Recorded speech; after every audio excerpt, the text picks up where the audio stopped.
Hello नमस्कार दोस्तों, मैं हूं अजय निषाद और हिंदी नाथ यूट्यूब चैनल पर आप सभी का स्वागत है। मैं Uttar Pradesh TGT PGT, Rajasthan TGT PGT, NVS KVS, NET JRF इत्यादि भर्तियों के संबंध में लगातार प्रैक्टिस करवा रहा हूं। यह मेरा इस संबंध में 40वां प्रैक्टिस है और आज हम 5000 से ऊपर क्वेश्चन सीधा कर जाएंगे। और उसके साथ कितने तथ्य हम बता रहे हैं उसकी तो बात ही छोड़ दीजिए, सीधा हम 5000 क्वेश्चन आज पूरा कर चुके होंगे। और आइए शुरू करते हैं हम। पहला क्वेश्चन, निम्नलिखित में से किसने प्रसिद्ध पत्रिका आलोचना का संपादन नहीं किया है? आलोचना का संपादन बता दें, आलोचना 1951 में आरंभ हुआ और सबसे पहले इसका संपादन शिवदान सिंह चौहान जी किए थे। 5 अंक का संपादन इन्होंने किया, उसके बाद इनकी छुट्टी हो गई और उसके बाद एक संपादन मंडल बनाया गया जिसमें धर्मवीर भारती, रघुवंश, विजय देव नारायण साहिब, ब्रजेश्वर शर्मा जी थे। और उसमें धर्मवीर भारती संपादक मंडल में तो थे लेकिन इसका संपादन नहीं किए थे।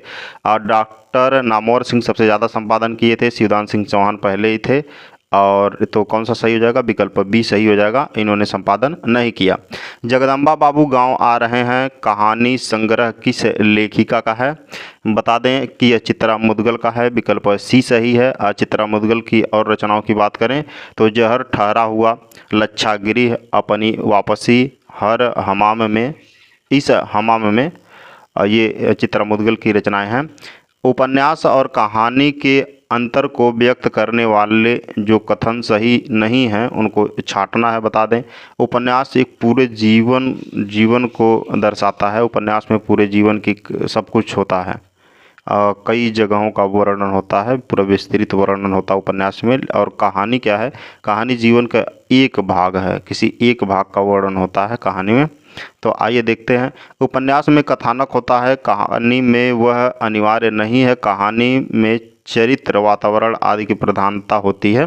सही है। उपन्यास में जीवन के समग्र रूप का चित्रण होता है जबकि कहानी में किसी एक अंश का अवयव हम बताए हैं, ये भी सही है। उपन्यास में अनेक स्थलों पर इतिवृत्तात्मक वर्णन मिलते हैं जबकि कहानी में छोटे आकार के कारण ऐसा स्थल नहीं होता है, ये भी सही है। उपन्यास कहानी का लघु संस्करण है, गलत है। उपन्यास कहानी से बड़ा होता है, तो विकल्प डी क्या है? गलत है। लाल पसीना उपन्यास के लेखक बताना है। लाल पसीना के लेखक अभिमन्यु अनंत जी हैं।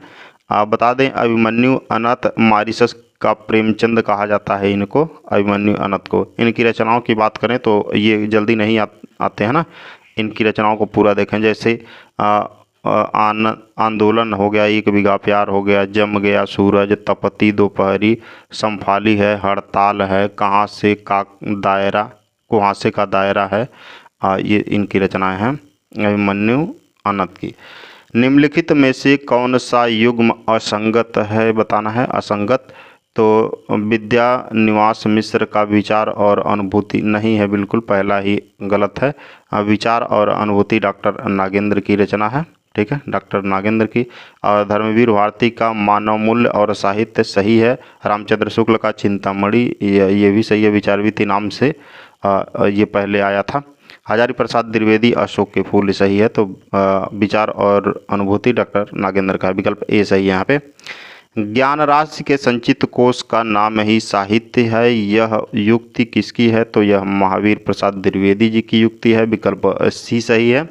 चितवन की छां निबंध के निबंधकार कौन है? चितवन की छां हम बता दें, बालकृष्ण भट्ट की एक रचना चंद्रोदय है। और ये चितवन की छां पहले देख ले रहे हैं, विद्या श्रीनिवास दास का है, विकल्प सी सही है, ठीक है।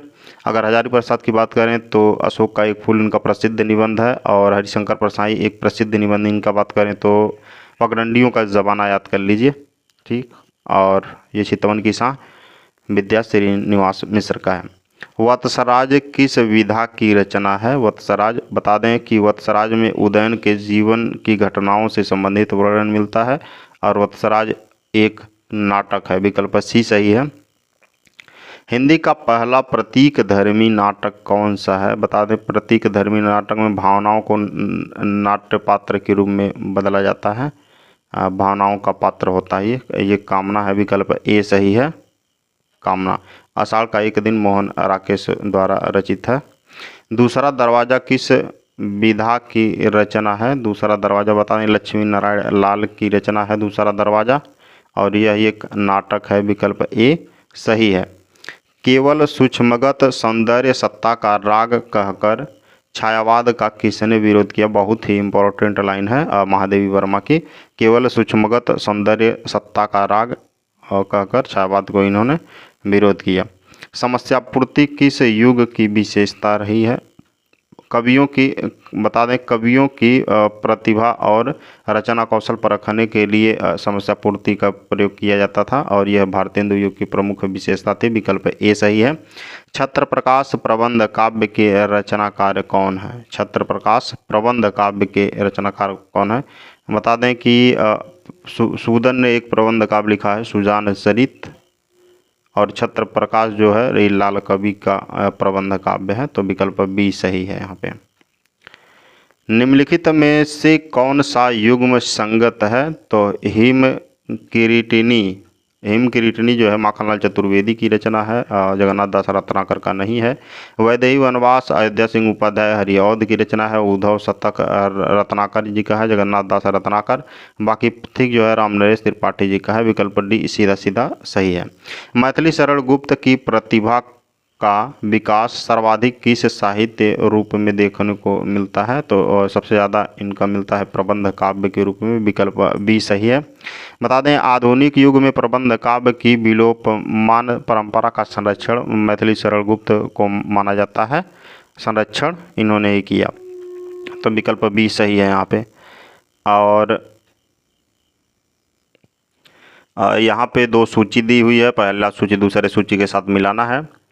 एक तरफ रचना है और एक तरफ रचनाकार है। बताना है काला और बूढ़ा चांद। काला और बूढ़ा चांद किसकी रचना है। तो सुमित्रानंदन पंथ का है। तो यहाँ से मिला सकते हैं आप काला और बूढ़ा चांद सुमित्रानंदन पंथ। और डी का पहले के साथ देखिए कहाँ है। विकल्प सी वैसे ही दिखा जा रहा है आपको, अगर एक भी पता है तो। दीप शिखा महादेवी वर्मा की रचना है, महादेवी वर्मा इसमें नहीं है। महादेवी वर्मा का पहले मैं सन्नाटा बुनता हूँ सुमित्रा अज्ञेय जी का है, पहले मैं सन्नाटा बुनता हूँ। और सतरंगिणी जो है बच्चन साहब का है, हरिवंश राय बच्चन का। और सीढ़ियों पर धूप रघुवीर सहाय जी का है। तो आप यहाँ से मिला भी सकते हैं। तीसरा वाला सही है वैसे सी।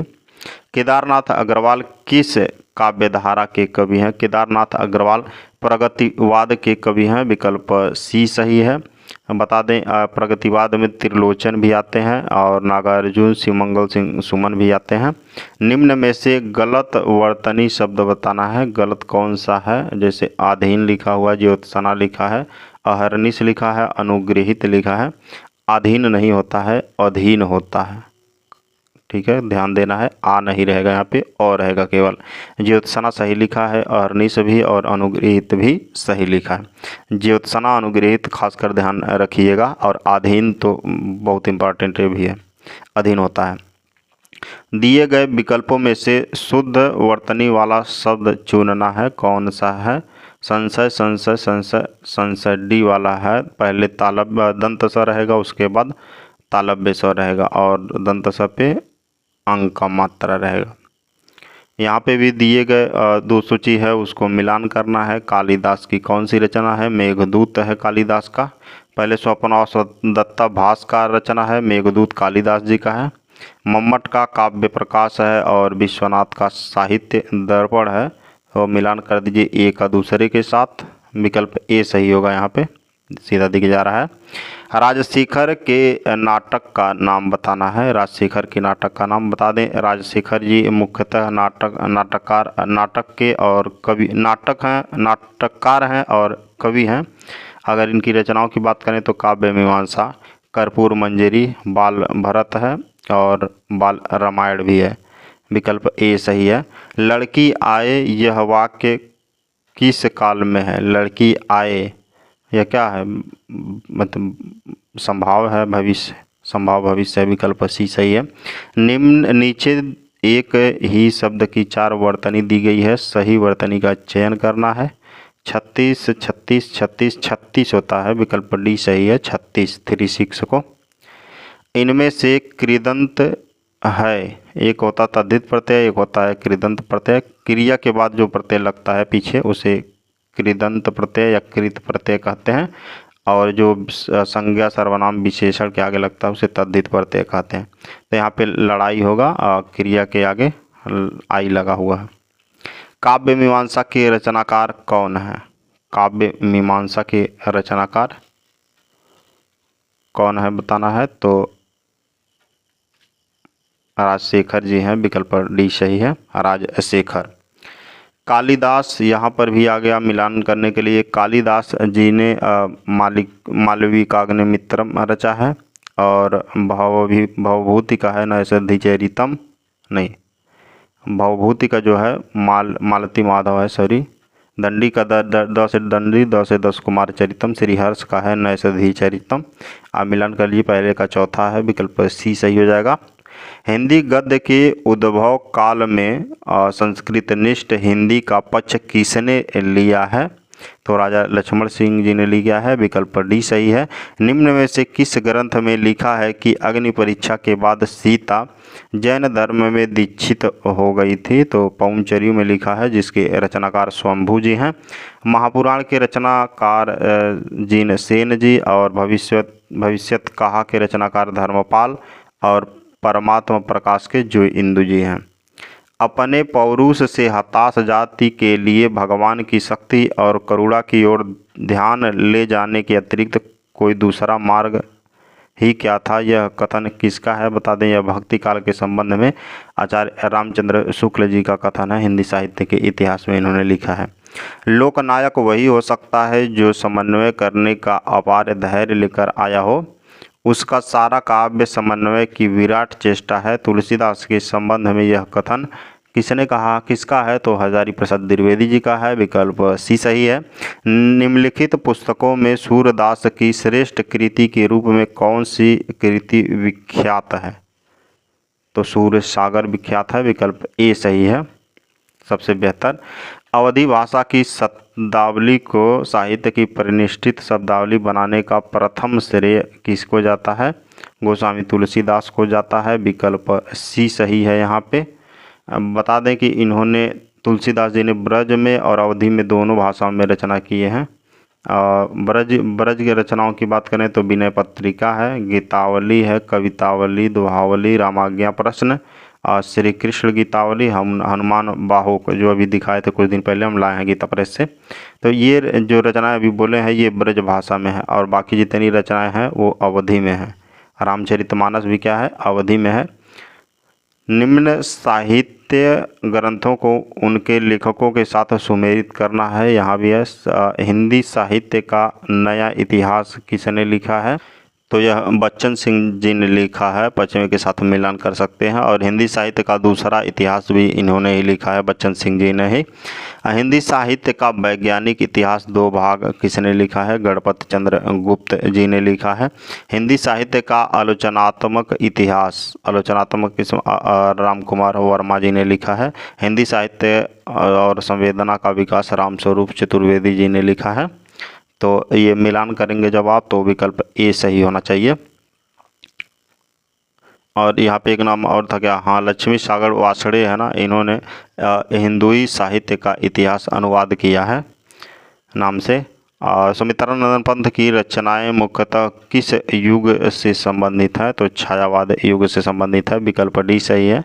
इनकी कुछ रचनाओं की बात करें तो ग्रंथि याद कर लीजिए, उच्छ्वास, बीड़ा, पल्लव, गुंजन, ठीक है। दुख ही जीवन की कथा रही, क्या कहूँ आज जो नहीं कही, यह किसकी पंक्ति है? तो यह बता दें सरोज स्मृति से लिया गया है, और सरोज स्मृति सूर्यकांत त्रिपाठी निराला की रचना है, विकल्प ए सही है। उर्मिला किसका प्रबंध काव्य है? उर्मिला बालकृष्ण शर्मा नवीन का प्रबंध काव्य है, विकल्प सी सही है। अगर नवीन के रचनाओं की बात करें तो अपलक, रश्मि रेखा, क्वासी, हम बिस्पाई जन्म के, और विनोवास्तवन है, और इतना काफ़ी है। गीतिका के रचनाकार का नाम बताइए। गीतिका के रचनाकार कौन है? तो सूर्यकांत त्रिपाठी निराला जी हैं, विकल्प सी सही है। जयशंकर प्रसाद की काव्य कृतियों का सही अनुक्रम बताना है। बता दें ये लहर है जो ना 1933 में लिखा गया, आंसू 1925 में, उर्वशी 1909 में और झरना 1918 में। तो आप इसके अनुसार लगा लीजिए, सबसे पहले कौन आएगा, उर्वशी आएगा 1909 में, विकल्प सी सही होते हुए दिख रहा है। उसके बाद झरना आएगा 1918 में, आंसू 1925 में और लहर 1933 में। लहर को आप याद कर सकते हैं, देखिए 33 है ना, ऐसे ऐसे करके 3 बनाएंगे तो ये क्या हो रहा है, लहर के जैसा दिख रहा है। छायावाद का पूर्वाभास किस कवि की रचनाओं में प्रकट हुआ है, तो यह मुकुटधर की पांडे की रचनाओं में है, विकल्प ए सही है। निम्न में से कौन सा नाटक भारतेंदु हरिश्चंद्र का नहीं है, देखिए यहाँ पे लिखा हुआ कौन सा नहीं है, तो सत्य हरिश्चंद्र है, इन्हीं का। भारत दुर्दशा भी है भारतेंदु हरिश्चंद्र जी का, और प्रेम योगिनी भी है। मयंक मंजरी जो है किशोरी लाल गोस्वामी की रचना है, विकल्प बी सही हो जाएगा। यह रक्तचाप कब तक समाप्त होना है, दोनों पक्षों को खोना ही खोना है। बता दें यह पंक्ति जो है धर्मवीर भारती के अंधा युग से लिया गया है, और यह महाभारत के अंतिम दिन का वर्णन है इसमें। और सात गति वर्ष ये भी धर्मवीर भारती की रचना है। अंधेरे में मुक्तिबोध की रचना है, और कुरुक्षेत्र रामधारी सिंह दिनकर की रचना है। अंधा युग किसकी रचना है, धर्मवीर भारती की रचना है, अभी अभी आया है। और चंद्रावली नाटिका के लेखक बताना है, भारतेंदु हरिश्चंद्र जी हैं, विकल्प ए सही है। हिंदी का प्रथम दुखांत नाटक कौन सा है, रणधीर प्रेम योगिनी है, विकल्प सी सही है, रणधीर प्रेम योगिनी। उत्तर प्रियदर्शी नामक गीतनाट्य के लेखक कौन है, उत्तर प्रियदर्शी तो सच्चिदानंद हीरानंद वात्स्यायन अज्ञेय जी हैं, विकल्प ए सही है यहाँ पे। आगे चलते हैं, और कबीर को प्रवर्तक माना जाता है, किसका प्रवर्तक माना जाता है कबीर को, तो इन्होंने निर्गुण संप्रदाय का प्रवर्तन किया, और निर्गुण संप्रदाय में रहे, ज्ञानमार्गी शाखा के कवि रहे भक्ति काल में। दुल्हिन गावो मंगलाचार हम घरी आए हो राजा राम भरतार, कबीर की यह पंक्ति है, बताना है यह किस राग में है, ये कबीर की पंक्ति किस राग में है, तो राग गौड़ी में है ये, विकल्प बी सही है। निम्न में कौन अलवार महिला संत है, अलवार महिला संत है कौन, बताना है, तो अंडाल है, विकल्प ए सही है यहाँ पे। हरिदास संप्रदाय को अन्य नाम से भी पुकारा जाता है, वह नाम कौन सा है बताना है, तो बता दें हरिदास संप्रदाय की स्थापना स्वामी हरिदास जी ने की है, और इसे सखी संप्रदाय के नाम से भी जाना जाता है, विकल्प सी सही है। और जो तानसेन अकबर के दरबार में रहते थे, हरिदास के ही शिष्य थे। कछुआ धर्म किस विधा की रचना है, बता दें कछुआ धर्म चंद्रधर शर्मा गुलेरी द्वारा रचित है, और इसमें आर्य अनार्य के आपसी विवाद का वर्णन है, और यह एक निबंध है, विकल्प सी सही है। कैदी की पत्नी कृति के लेखक बताना है, कैदी की पत्नी के लेखक रामवृक्ष बेनीपुरी जी हैं, विकल्प बी सही है। और इनकी 2-3 रचनाओं की बात करें तो विद्यापति, चीता के फूल, लाल तारा। तत्वदीप निबंध किसकी रचना है, तत्वदीप वल्लभाचार्य की रचना है, जो पुष्टि मार्ग के प्रवर्तक रहे हैं। निम्न में से कौन विठलनाथ का शिष्य है, तो कई लोग हैं, जैसे चतुर्भुज स्वामी हैं, नंददास जी हैं, गोविंद स्वामी हैं, चित्त स्वामी हैं, तो यहाँ पे कौन आएंगे, चतुर्भुज दास, विकल्प बी सही है। ये अष्टछाप कवि भी हैं जिनका नाम हम लिए हैं। रामचरितमानस से किस संवाद का संबंध नहीं है, तो शिव पार्वती का है, यज्ञवत्सल्य भारद्वाज संवाद भी है, काकभुसुंडी गरुड़ संवाद भी है। राम सीता संवाद नहीं है, ध्यान रखना, रामचरितमानस तुलसीदास द्वारा रचित है, यह राम के ऊपर ही बेस्ड है, लेकिन इसमें राम और सीता का संवाद नहीं है, ठीक। रामचरितमानस अवधि भाषा में रचित है, विकल्प बी सी सही है यहाँ पे। निम्न में से कौन सा स्मरण रेखाचित्र विधा की रचना नहीं है, तो बता दें पद्म पराग पद्म सिंह द्वारा रचित है, और यह संस्मरण और रेखाचित्र है। माटी की मूर्तें जो हैं रामधारी सिंह दिनकर द्वारा रचित है, और ये भी संस्मरण रेखाचित्र है। अतीत के चलचित्र भी संस्मरण और रेखाचित्र है। ज्योति विरह जो है, ज्योति विरह ये शांतिप्रिय द्विवेदी द्वारा रचित है, जो संस्मरण रेखाचित्र नहीं है। और ध्यान रखिएगा ज्योति विरह को ज्योति जवाहर के साथ कंफ्यूज मत करिएगा, क्योंकि ज्योति विरह जो है शांतिप्रिय द्विवेदी जी रचे हैं, और ज्योति जवाहर देवी प्रसाद राही जी, ठीक है, विकल्प डी सही है यहाँ पे। माधवानल कामकंदला किसकी रचना है, तो यह आलम की रचना है, आलम और श्याम स्नेही जी की रचना है, विकल्प डी सही है। 8 मास बीते जजमान अब तो करो दक्षिणा दान पंक्तियों का संबंध किस संपादक से है? तो ये प्रताप नारायण मिश्र से संबंधित है। यह ब्राह्मण पत्रिका में इन्होंने लिखा है। ये जब पत्रिका बिकती थी लोग पैसे नहीं देते थे, वही पैसा मांगने के लिए इन्होंने ये लाइन लिखी थी। हिंदी साहित्य में ऋत काल को श्रृंगार काल किसने कहा है? मिश्र बंधुओं ने ऋत काल को अलंकृत काल कहा है, रामचंद्र शुक्ल ने ऋत काल को ऋत काल कहा है, और जॉर्ज ग्रियर्सन ने ऋत काव्य कहा है, रमाशंकर रसाल ने कला काल कहा है, और श्रृंगार काल कहा है विश्वनाथ प्रसाद मिश्र ने। विकल्प सी सही है। कवित्र रत्नाकर के रचनाकार कौन हैं? तो सेनापति जी हैं, विकल्प बी सही है। गंगा लहरी किसकी रचना है? गंगा लहरी पद्माकर की रचना है, विकल्प बी सही है। हिंदी आलोचना का इतिहास कौन से काल से माना जाता है? हिंदी आलोचना का इतिहास आधुनिक काल से माना जाता है, विकल्प डी सही है। त्रिशूल उपनाम किसका है? त्रिशूल किसका उपनाम है? गया प्रसाद शुक्ल स्नेही का नाम है, विकल्प डी सही है। हिंदी साहित्य का वैज्ञानिक इतिहास के लेखक कौन हैं? गणपति चंद्र गुप्त, डॉक्टर गणपति चंद्र गुप्त जी हैं, विकल्प बी सही है। हिंदी कोविद रत्नमाला के लेखक का नाम बताइए? तो श्याम सुंदर जी हैं, श्याम सुंदर दास जी हैं। ये ज्ञान आश्रय शाखा के कवि हैं और काफ़ी सुसज्जित पढ़े लिखे थे ये। मनीषी की लोक यात्रा किसकी जीवनी है? मनीषी की लोक यात्रा कविनाथ गोपीराज की जीवनी है, विकल्प सी सही है। और प्रेमचंद की जीवनी कलम का सिपाही है। आला और उदल के चरित्र को वीर गीतात्मक काव्य के रूप में रचने वाले कवि का नाम बताना है। तो वो परमाल रासो है, उसे आलाखंड भी कहते हैं, जगनी के द्वारा रचित है। अपभ्रंश के पहले महाकवि कौन है? अपभ्रंश के पहले महाकवि कौन है बता दें। स्वयंभू को अपभ्रंश भाषा का वाल्मीकि भी कहा जाता है, स्वयंभू को अपभ्रंश भाषा का वाल्मीकि कहा जाता है। और जैन परंपरा का भी प्रथम काव्य माना जाता है किसको? अपभ्रंश का महाकवि कौन है? प्रथम महाकवि स्वयंभू जी हैं, ठीक है। जैन परंपरा का इनको प्रथम कवि माना जाता है और इनकी रचना जो है 8वीं सदी के समय के ये थे। और ठीक है, कालक्रम की दृष्टि से इनमें सबसे पुराने कवि कौन है? तो विद्यापति जी हैं, विकल्प डी सही है। काव्य के अर्थ वैज्ञानिक विवेचना का शुभारंभ किसने किया? वामन जी ने किया है, विकल्प ए सही है। यहाँ पे आत्मजयी की कथावस्तु निम्नलिखित में से किस पर आधारित है? आत्मजयी बता दें कुंवर नारायण सिंह द्वारा रचित है और यह नचिकेता के बारे में वर्णन है इसमें, और एक कठोर उपनिषद पर आधारित है, विकल्प बी सही है। मगध पुस्तक के लेखक का नाम बताना है। मगध श्रीकांत वर्मा की रचना है, विकल्प ए सही है। निम्नलिखित में से कौन कहानीकार प्रेमचंद युग में ही प्रतिष्ठा प्राप्त कर चुके थे? तो वे जैनेन्द्र जी हैं, विकल्प सी सही है। इनकी रचनाओं की बात करें तो फांसी, वातायन, नीलम देश की राजकन्या।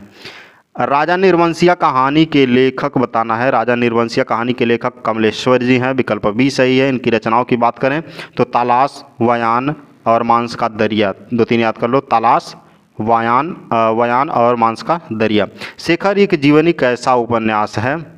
तो यह अज्ञेय द्वारा रचित है। शेखर एक जीवनी और मनोविश्लेषणवादी उपन्यास है, विकल्प बी सही है यहाँ पे।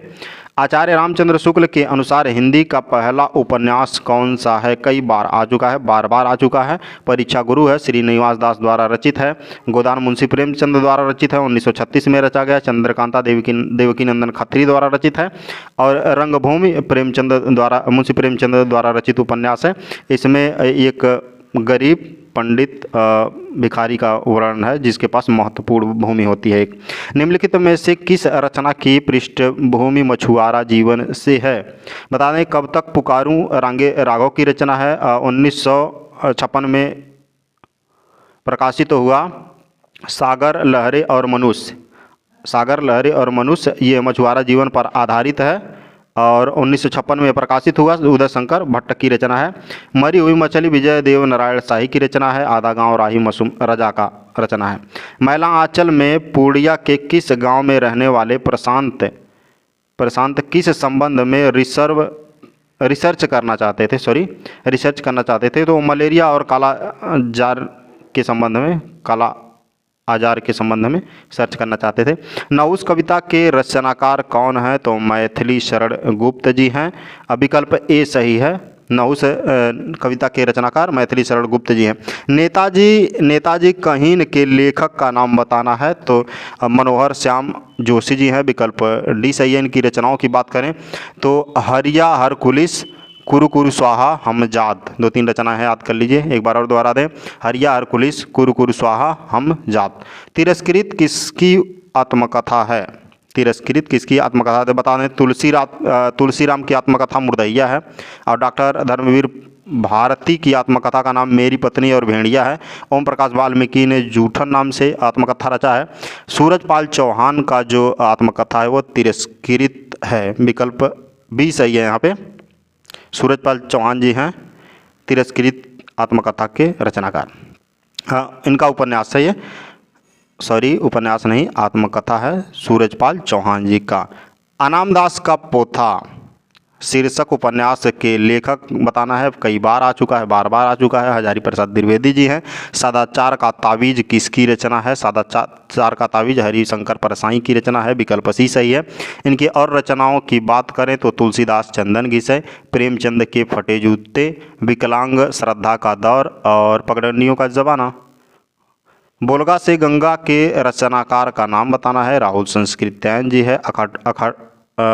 घुमक्कड़ जिज्ञासा इनकी एक रचना है, अथातो घुमक्कड़। पश्चिमी हिंदी के अंतर्गत कौन सी बोली आती है? पश्चिमी हिंदी के अंतर्गत कन्नौजी आएगी, बाकी बघेली पूर्वी हिंदी के अंतर्गत आती है। मेवाती जो है राजस्थानी हिंदी, मगही बिहारी हिंदी। तो विकल्प कौन सा सही होगा? ए जो है वो पश्चिमी हिंदी के अंतर्गत आती है। कौरवी भी आती है, खड़ी बोली भी आती है, ब्रज बोली भी आती है पश्चिमी हिंदी के अंतर्गत। निम्नलिखित में से कौन सी बोली राजस्थानी हिंदी के अंतर्गत आती है? राजस्थानी में तो मगही अभी आया है, पूर्वी हिंदी है, कन्नौजी पश्चिमी हिंदी है, बघेली जो है, सॉरी मगही जो है ये बिहारी हिंदी है, और कन्नौजी पश्चिमी हिंदी, बघेली पूर्वी हिंदी, मेवाती जो है राजस्थानी हिंदी है। विकल्प सी सही है यहाँ पे। निम्नलिखित में से कौन सा उपन्यास देवकीनंदन खत्री का नहीं है? यहाँ पे देखिए नहीं है कौन सा उपन्यास, तो नरेंद्र मोहिनी एक सेकेंड, देवकीनंदन खत्री का ही है, और चंद्रकांता भी देवकीनंदन खत्री का है।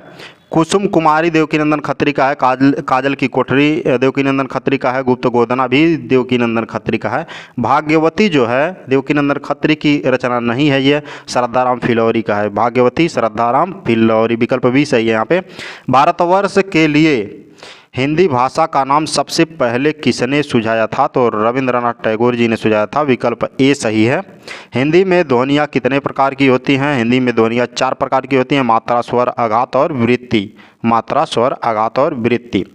कहत कहत नटत रीझत खीजत मिलत खिलत लजियात, भरे भवन में करत है नननु ही सब बात। नैननु सब बात, नैनन ही सब बात। ये देखिए, जब प्रेमी प्रेमिका और दो लोगों का प्रेम की बात हो और मिलने की बात हो, यहाँ संयोग श्रृंगार होता है, और जब बिछड़ने की बात हो तो वहाँ पे वियोग श्रृंगार होता है, तो यहाँ पे संयोग श्रृंगार होगा। विकल्प ए सही है। अब लौ नसानी अब न नसै हो में कौन सा रस है? अब लौ नसानी अब न नसै हो में शांत रस है। विकल्प ए सही है। मधुर मधुर मेरे दीपक जल में अलंकार बताना है, इसमें पुनरुक्ति प्रकाश अलंकार है। विकल्प डी सही है। जहाँ एक शब्द में आवृत्ति हो लेकिन अर्थ में भिन्नता न आए वहाँ पर पुनरुक्ति प्रकाश अलंकार होता है। इंद्रवर्जा छंद के प्रत्येक चरण में कुल कितने वर्ण होते हैं? बता दें, इंद्रवर्जा एक वर्णिक छंद है और इसमें प्रत्येक चरण में 11 वर्ण होते हैं। अभ्युदय की संधि कीजिए। अभ्युदय का संधि करना है, अभ्युदय होगा। विकल्प ए सही है, और इसमें यण संधि होगी। सदानंद का संधि विच्छेद करना है, सत्य धन आनंद होगा। सदा आनंद मत करिएगा, सत्य धन आनंद होगा। बता दें कैसे। और इसमें व्यंजन संधि है। सत्य देखिए, स और त जो आया है यहाँ पे, द जो बन जाएगा वो त बन जाएगा। इसमें का आ का मात्रा किनारे आ गया, आ। द में का आ है, ये जो दा था, दा का आ यहाँ पे आ गया। बचा क्या? यहाँ पे आधा द बचा, द पे हलंत, वो त बन गया। बाकी बचा यहाँ पे आ और नंद। तो ठीक, तो सत धन आनंद होगा। विकल्प ए सही है यहाँ पे, इसमें व्यंजन संधि है। देशभक्ति में कौन सा समास है? देश के लिए भक्ति, जब के लिए आएगा तो वहाँ पे तत्पुरुष समास में संप्रदान होगा, विकल्प ए सही है, बी सही है, सॉरी। उपन्यास और उपन्यासकारों का यहाँ पे मिलान करना है। पुनर्नवा किसकी रचना है? कई बार आ चुका है, हजारी प्रसाद द्विवेदी जी का है पुनर्नवा। अगर मिलान करना है तो पहले का तीसरे के साथ, विकल्प तीसरा सही हो गया, तुरंत मिल गया सी वाला। लेकिन और बता दे रहे हैं, कब तक पुकारूं रांगे राघव का है, कब तक पुकारूं किसका है? रांगे राघव का। भूले बिसरे चित्र भगवती चरण वर्मा का है, भूले बिसरे चित्र। मनुष्य के रूप यशपाल जी का है, यशपाल जी का है, मनुष्य के रूप यशपाल जी का, ठीक है। तो विकल्प सी सही यहाँ पे। आसमान फट जाना मुहावरे का सही अर्थ बताना है। आसमान फट जाना मतलब अचानक क्या होगा? आफत आ जाना, आपड़ना। बोए पेड़ बबूल के आम कहाँ ते होए लोकोक्ति। देखिए यहाँ पे अगर ना आता, यहाँ पे ना आया था तो मुहावरा था, और यहाँ पे ना नहीं आया तो लोकोक्ति है। आसान तरीका पहचानने का, कई बार बता चुके हैं। जैसा कर्म बोओगे वैसा ही फल मिलेगा, विकल्प भी सही है। अखरोट शब्द किस विदेशी भाषा से आया है? तो पश्तो से आया है। अखरोट का तत्सम की बात करें तो अछोर होगा, अछो और र, ठीक है। निम्न में से कौन सा शब्द, तो ये विदेशज है, जो अखरोट लिखा है ये विदेशज है।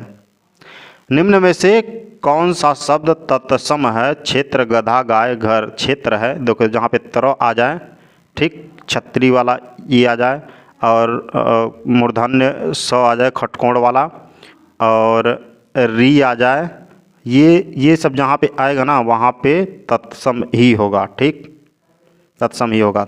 तो पहचानने के लिए यहाँ पे आसान था, आप आसानी से पहचान जाते हैं। क्षेत्र क्या है? तत्सम है। गधा तद्भव है और इसका तत्सम गर्धव होगा। गाय तद्भव, इसका तत्सम गौ होगा, गौ, और घर का गृह होगा।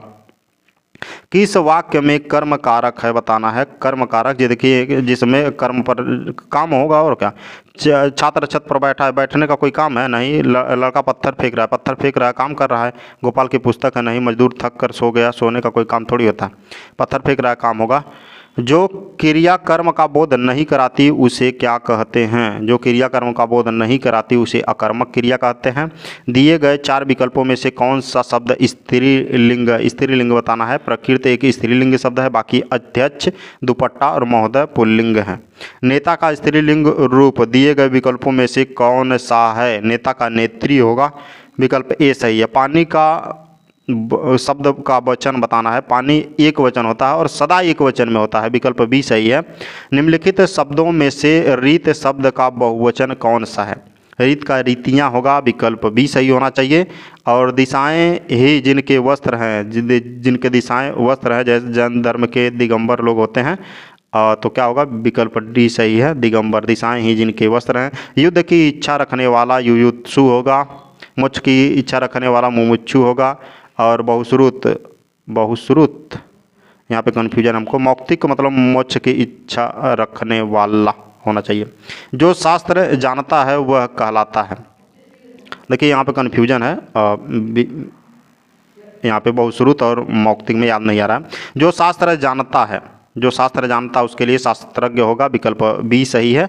और अग्र का विलोम शब्द बताना है। अग्र का विलोम पश्च होगा, विकल्प सी सही है। पूर्व का पश्चिम होगा, नीचे का ऊपर होगा, आगे का पीछे होगा।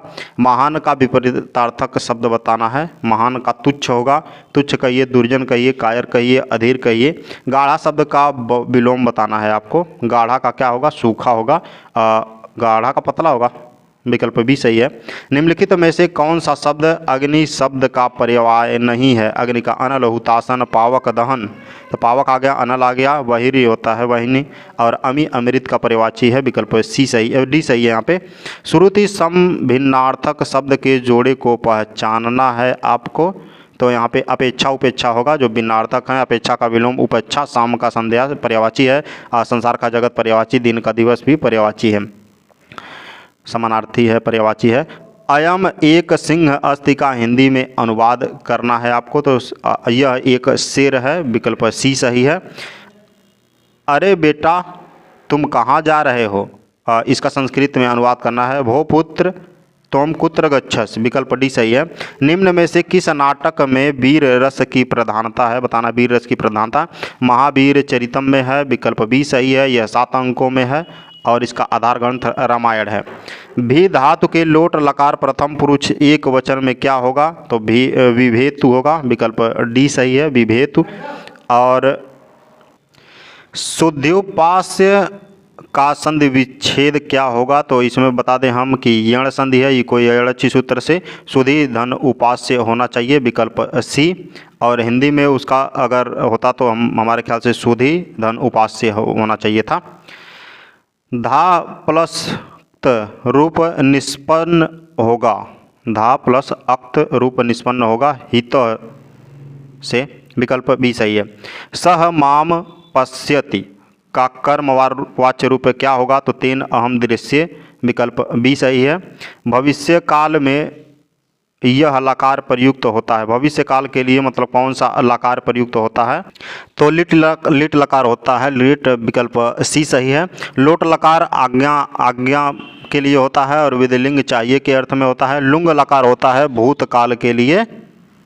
पंचवटी में दीर्घ समास है, विकल्प ए सही है। और नीलोत्पलम शब्द में समास बताना है तो कर्मधारय समास होगा, विकल्प सी सही है।